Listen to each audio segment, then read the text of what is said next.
포스코케미칼 협력사에서 근무하는 일부 직원들이 자녀 장학금을 받지 못할 상황에 놓였습니다. 포스코를 상대로 근로자 지위 확인 소송을 제기했다는 게 이유인데 노동자들에 대한 횡포가 또다시 도마 위에 올랐습니다.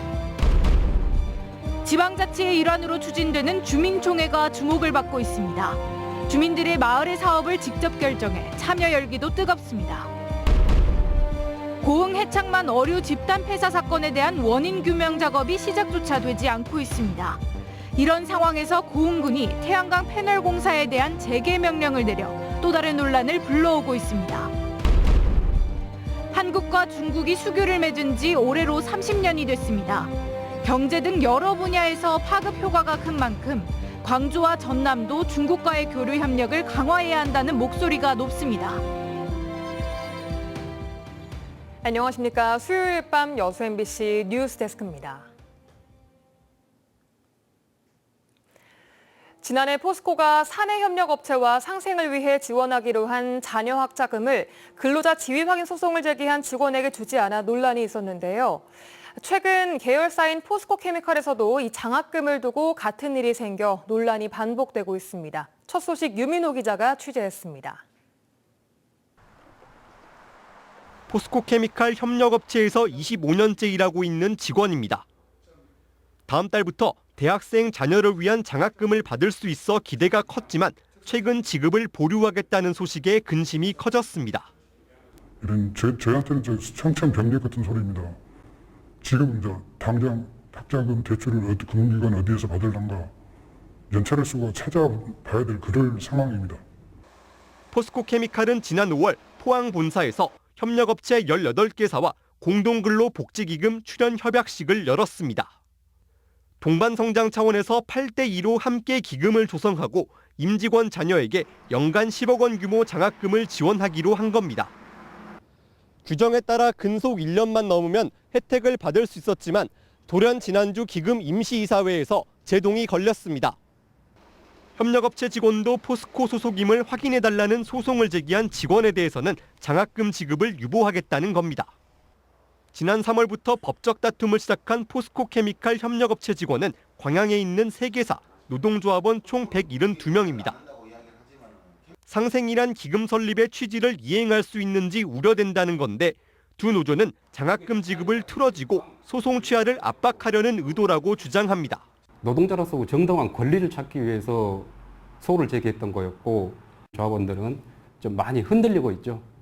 당장 학자금이라는 부분이 돈이 크기 때문에. 포스코케미칼 측은 협력업체로만 구성된 기금협의회가 결정한 사항으로 특별히 내놓을 입장이 없다고 밝혔습니다. 한편 지난해 같은 논란이 벌어졌던 포스코도 아직 사내협력업체 직원 300여 명에게 장학금을 지급하지 않은 것으로 전해졌습니다. MBC 뉴스 유민호입니다. 전남 지역 소규모 사업장에 대한 환경 개선이 필요하다는 지적이 제기됐습니다. 전남 소규모 사업장 노동자 안전하게 일할 권리 증진 토론회에서 주종섭 전남도 의원은 소규모 사업장의 안전한 작업 환경이 정착되기 위해서는 지속적인 모니터링이 필요하다고 강조했습니다. 지난해 산업재해로 숨진 노동자는 전국에서 828명으로 이 가운데 80%가 50인 미만 소규모 사업장에서 발생한 것으로 나타났습니다. 경전선 도심 통과 노선이 순천 지역에서 논란이 되고 있는 가운데 노관규 순천시장이 조만간 원희룡 국토부 장관을 직접 만날 계획인 것으로 알려졌습니다. 순천시는 오는 26일 노 시장과 원 장관의 면담이 예정돼 있으며 이 자리에서 경전선 노선 우회와 10월로 예정된 경전선 기본계획 확정 고시 연기, 우회 노선 신설에 대한 예비 타당성 재조사 면제 등을 요구할 계획이라고 밝혔습니다. 국토부는 그동안 순천 지역의 반발과 순천시의 요구에 대해 사업비 증액 등을 이유로 노선 변경 불가 입장을 고수해왔습니다. 최근 순천 지역에서는 경전선 사업과 관련해 진동과 소음, 교통체증, 안전 문제와 함께 도시 기능 단절과 생태도시 경관 훼손 등으로 거센 반발을 사고 있습니다. 진정한 지방자치는 주민자치에서 시작된다는 점에서 올해로 2년째인 주민총회가 주목받고 있습니다. 우리 동네 사업을 주민들이 직접 제안하고 결정하는 주민총회가 읍면동별로 개최되고 있는데요. 주민들의 참여도가 높습니다. 최우식 기자가 취재했습니다. 순천시 해령면 주민자치회원들이 한자리에 모였습니다. 내년에 추진할 우리 동네 사업을 현장 투표를 통해 최종 결정하는 해령면 주민총회가 열렸습니다. 2023년 해령면 마을 계획은 주민세 환원 사업과 주민 참여 예산 사업 등 3개 분야 53개 사업인데 확보된 예산은 10억여 원으로 24개 읍면동 가운데 해령면이 가장 많습니다. 주민자치회 아카이브 사업과 와온 해넘이 축제 등 각각의 사업들에 대해 현장에서 찬반 투표가 진행되고 사전 투표와 집계된 결과가 발표됩니다. 해령면 마을계획 수립 및 주민총회 운영 등 5가지 사업 모두 과반수 이상 찬성표를 얻어 2023년 해령면 주민세 환원 사업으로 확정됐음을 선포합니다. 올해 주민총회는 지난 6일부터 읍면동별로 열리고 있습니다. 서면에서는 썸머 드림 페스티벌과 맥가이버 봉사단 운영, 왕조 이동은 탄소 줄이기 캠페인과 아파트 놀이터 모래 소독 사업, 풍덕동은 장미 터널 사업과 밑반찬 지원 행복 수락관 사업, 월등면에서는 복사골 행복학교 운영과 유튜브 채널 활성화 등이 결정됐고 다음 달 5일까지 특색 있는 마을 계획들이 선정될 예정입니다. 무엇보다 중요한 것은 주민들의 적극적인 참여입니다. 2년째 하니까 주민들이 지금 적극적으로 돕고 있습니다. 이제 내가 필요한 사업을 먼저 선정해서 이거를 주민들이 또 저희들한테 말씀해서 이 사업이 좋다. 그럼 또 저희들이 투표를 통해서 주민들과 함께 또 고민하고 하니까 좋은 것 같습니다. 지난해 구성된 마을별 주민자치회를 중심으로 우리 마을 계획을 그리는 주민 주도의 공론회장이 지방자치 실현을 앞당기고 있습니다. MBC 뉴스 최우식입니다. 전국 농어촌 지역의 소멸 위기감이 높아진 가운데 인구 감소 지역의 공공의료원 설립과 공공기관 이전을 우선 지원하는 특별법이 발의됐습니다.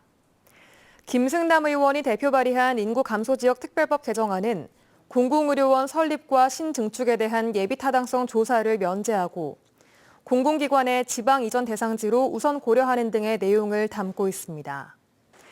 김 의원은 농어촌이 수도권과 경쟁할 수 있는 환경을 만들어줘야 인구 감소 위기를 극복할 돌파구를 찾을 수 있다고 법 개정의 필요성을 강조했습니다. 5달 전에 고흥 해창만에서 어류가 집단 폐사한 사건에 대한 군 차원의 원인 규명이 시작조차 하지 않은 것으로 드러났습니다. 그러면서 고흥군은 태양광 사업자 측이 세척제를 사용했다고 단정할 순 없다며 태양광 패널 공사를 재개해줘 논란이 일고 있습니다. 강서영 기자입니다. 지난 3월 어류 집단 폐사가 발생했던 고흥 해창만 일대. 주민들은 수상 태양광 패널에 묻은 조류 분변을 세척하는 과정에서 어류 폐사가 발생했다고 주장했는데 그 과정에서 해창만과 어류의 혈액 속 세척제 성분 ABS의 농도값이 기준치를 최고 4,288배 초과한 것으로 드러나 세척제 사용 의혹이 일기도 했습니다. 말 그대로 세제예요. 주방세제. 그쪽에서는 안 썼다 그랬는데 물에서 나왔다는 얘기는 썼을 가능성이 매우 높다. 반면 주민들이 주장했던 세척제 성분을 조사 의뢰조차 하지 않은 채 폐사 원인 불명 판정을 내렸던 고흥군. 부실 조사 논란이 일자 고흥군은 연구 용역을 발주해 폐사 원인을 규명하고 해창만 일대 환경조사를 실시하겠다고 밝혔지만 사건 발생 5달이 지난 지금까지 연구 용역 조사는 시작조차 하지 않은 것으로 드러났습니다. 주민들은 군이 원인 규명에 의지가 없다며 분통을 터뜨렸습니다. 물고기 죽은 지가 지금 벌써 6개월이 지나서 지금 조사를 한다고 한들 뭐 시료가 있습니까? 뭐가 합니까? 아무것도 없잖아요. 그 사이 고흥군은 공사 재개 명령을 내렸고 현재 해창만에서는 아무 일도 없었던 듯 크레인과 수십 명의 인부들이 분주하게 태양광 패널을 설치하고 있습니다. 폐사 원인도 모른 채 공사를 지켜봐야 하는 주민들은 폐사 피해가 재발하는 건 아니냐며 착잡한 심정을 밝혔습니다. 여기 있는 사람들은 목숨줄하고 똑같으니까요. 근데 무엇 때문에 어떻게 해서 이렇게 됐는지도 모르는 조차 너무 무시당하고 사는 것 같아서 정말 마음이 아픕니다. 고흥군은 공사 재개에 대해 사업자 측이 세척제를 사용했다고 단정할 수 없고 어류 폐사가 주요 공사 중지 사유도 아니었다는 입장을 밝혔습니다. MBC 뉴스 강서영입니다. 고흥군이 올해 처음 도입된 지방소멸 대응기금을 확보함에 따라 민선 8기 핵심 과제인 지역 정주 여건 개선 사업 추진에 탄력을 받게 됐습니다. 고흥군은 정부가 올해 처음 도입해 배분한 지방소멸 대응기금 사업으로 올해와 내년 227억 원의 예산을 확보했으며 귀농어 귀촌인 주택단지 조성과 청년 공공임대주택 건립, 드론 체험 놀이터 조성 등 6개 사업에 투입할 예정이라고 밝혔습니다. 지방소멸 대응기금은 인구가 줄어 소멸 위기에 처한 기초지자체 가운데 인구 감소 지역 89곳과 관심 지역 18곳을 대상으로 배분되며 광역단체의 25%, 기초단체의 75%를 연 1조 원씩 10년간 총 10조 원 규모로 지원하는 재원입니다. 저희 여수문화방송 8월 시청자위원회 회의가 오늘 본사 대회의실에서 열렸습니다. 시청자위원들은 박람회 10주년과 관련된 각종 행사와 토론회 등 지역 이슈에 대한 심도 있는 기획 프로그램 제작에 나선 점을 높이 평가하고 지역을 알리는 관광 프로그램에도 적극 나서줄 것을 당부했습니다. 위원들은 또 순천의 경전선 도심 관통 문제와 고흥의 우주항공 클러스터 조성 등 현안 사업에 대한 면밀한 취재를 통해 실태를 정확하게 판단할 수 있는 기획 뉴스 개발에도 힘써줄 것을 강조했습니다.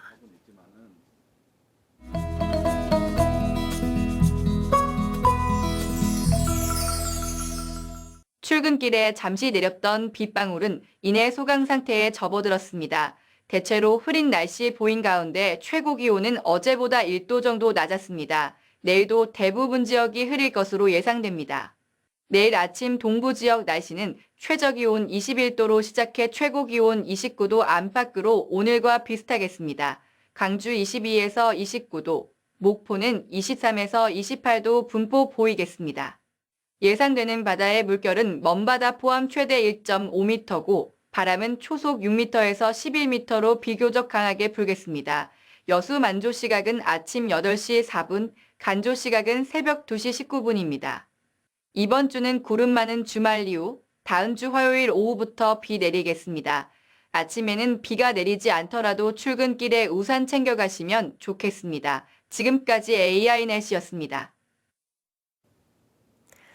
한국과 중국이 수교를 맺은 지 30년이 됐습니다. 중국은 광주와 전남에게도 중요한 파트너로 자리매김하고 있어 광주 전남의 대중국 정책이 더욱 중요해지고 있습니다. 송정근 기자입니다. 광주의 중국 주광주 총영사관이 문을 연 지 올해로 15년이 됐습니다. 주광주 총영사관은 광주 전남북에 거주하는 중국인을 보호하고 중국 입국 비자 발급과 교류 사업 추진 등의 업무를 하고 있습니다. 우리나라에 있는 중국 총영사관 3곳 가운데 하나가 광주에 위치하고 있는데 중국과 광주 전남은 정치, 경제, 문화적으로 전략적인 동반자 관계를 유지하고 있습니다. 2만 2천 명의 중국 교민이 살고 있고 4,600여 명의 중국 유학생들이 여기 와서 공부하고 있습니다. 중한 관계하고 비슷하게 우리 지역에서도 이 질적으로 양적으로 중국과의 관계를 발전했다고 볼 수가 있습니다. 지난 1992년 한중 수교가 된 이후 전국 자치단체들은 중국 자매도시 교류를 추진하고 있습니다. 광주시는 광저우와 전라남도는 저장성과 자매결연을 맺는 등 19개 도시와 활발히 교류를 이어오고 있습니다.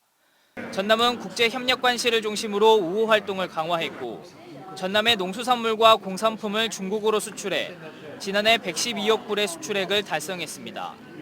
광주의 경우 민선 6, 7기에서 대중국 한류 관광기반 구축 등 차이나 프렌들리를 표방하며 한때 친중국 정책에 집중하기도 했습니다. 하지만 전담부서조차 없는 광주는 뚜렷한 성과를 내지 못하는 등 상대적으로 중국과의 교류에 아쉬움을 남겼습니다. 윤석열 정부가 대일본 관계 개선이나 미국 일변도 외교로 흐르고 있는 가운데 광주 전남 자치단체의 대중국 정책이 더욱 중요해졌습니다. 사드 사태 이후로 일시적으로 나빠진 이 중한 관계에 우리가 부안해동할 필요가 없고 양국 국민들은 서로 당장 목전의 이익에 연연하지 않는 마음을 연 진실한 우정을 계속 확대해 나갈 필요가 있습니다. 수교를 맺은 이후 30년 동안 끈끈한 우호 교류를 이어온 한국과 중국. 광주 전남도 대중국 수출입을 확대하는 등 이제는 떼려야 뗄 수 없는 관계가 된 만큼 민관을 중심으로 중국과 활발한 교류 협력을 이어가야 한다는 목소리가 커지고 있습니다. MBC 뉴스 홍정훈입니다.